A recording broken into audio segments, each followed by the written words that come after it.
Professor of Law Emerita at New York Law School. She's a past national president of the ACLU, a constitutional law expert, and a senior fellow at FIRE, which of course is the Foundation for Individual Rights and Education. And she is free to speak and going to talk about speaking freely. So listen up, all my buttercups. It is time to kick off the big Thursday afternoon session with none other than Nadine Strossen. Nadine, take it away.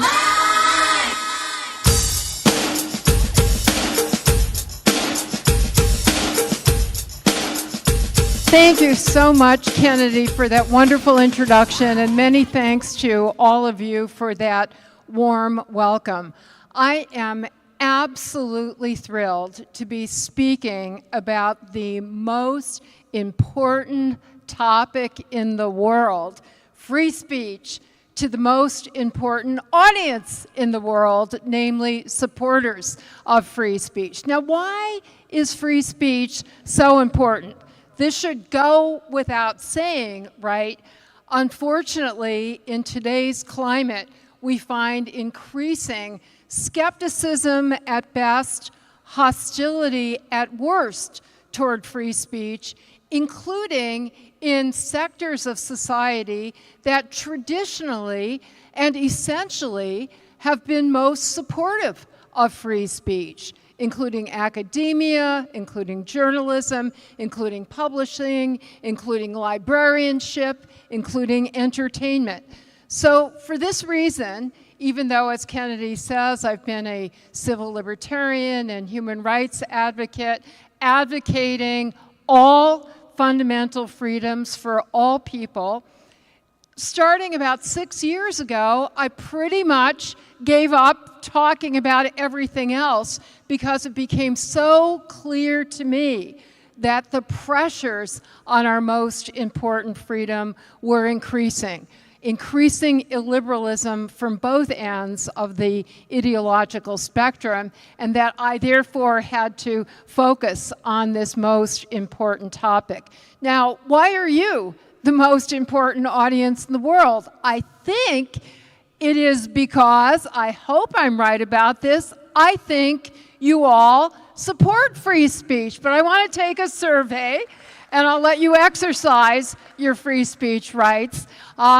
How many of you do support free speech? Yay! And how many of you oppose censorship? Yay! Well, duh, right? I shouldn't be surprised by those answers in this crowd.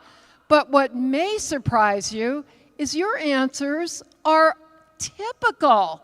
Virtually everybody professes to support free speech.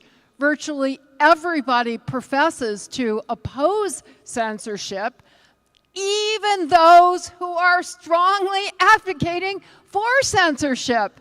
The problem is that people distinguish between, on the one hand, professing an abstract, general support for free speech, but, and that is the crucial word, even the strongest proponents of censorship will say, I believe in free speech, but I want to make just one little exception for the one message, the one idea, the one concept that I consider to be uniquely dangerous. And we know that, unfortunately, if you add up all of those just one exceptions, there is no free speech left.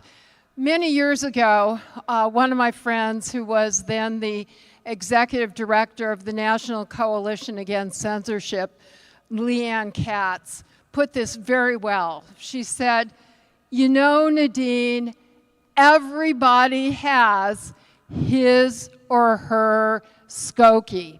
And what did she mean by that? She was referring to Skokie, Illinois, a town near Chicago, which in the late 1970s had a large Jewish population, many of whom were Holocaust survivors.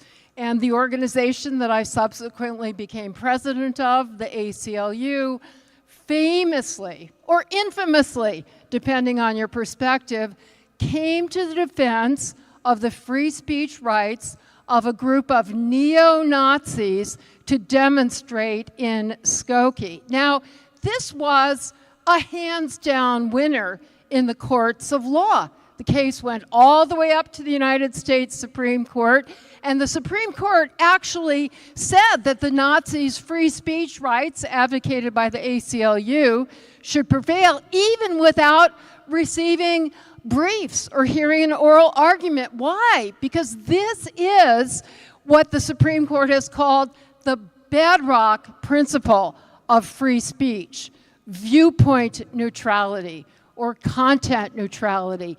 No matter how hated or reviled the viewpoint, the idea, the message, the content of the speech is, even by the vast majority of politicians or officials or members of the public, that is never a justification for censoring it. So it was an easy victory in the courts of law, but in the court of public opinion, it was far from a victory, showing that nobody, or almost nobody, hopefully this crowd is an exception, almost nobody truly supports that viewpoint neutrality principle when it comes to the one idea that they consider the most dangerous. In the ACLU, an organization of free speech diehards, people who care so much about free speech that they pay membership dues to become a card-carrying member, we lost 15% of our members who said, yes, I do believe in free speech, but, and the one exception they wanted to make was for racist and white supremacist speech. So I hope that those of you who said that you really do believe in free speech believe in the version that the United States Supreme Court, to its credit, continues to uphold to this day. But make no mistake about it, it is an uphill battle for us to persuade our fellow citizens to support a free speech culture, right? As opposed to the cancel culture that is too predominant now. Yes, we do have wonderful First Amendment principles that the Supreme Court continues to uphold, but we are not going to enjoy meaningful, robust, vigorous freedom of speech in our society, in our cultural institutions, in our academic institutions, unless we have a robust free speech culture. And that's where all of you come in, right? Most people, when it comes down to it, believe in freedom of speech for me, or people who think like me, but not for thee. And what we have to do is substitute that myopic, hypocritical, inconsistent version of free speech with what many of us think of as the golden rule version of free speech, right? This concept that is a tenet of every major religion. In the free speech context, that means unless we defend freedom for the speech that we loathe, we are not going to have freedom for the speech that we love. And why is that?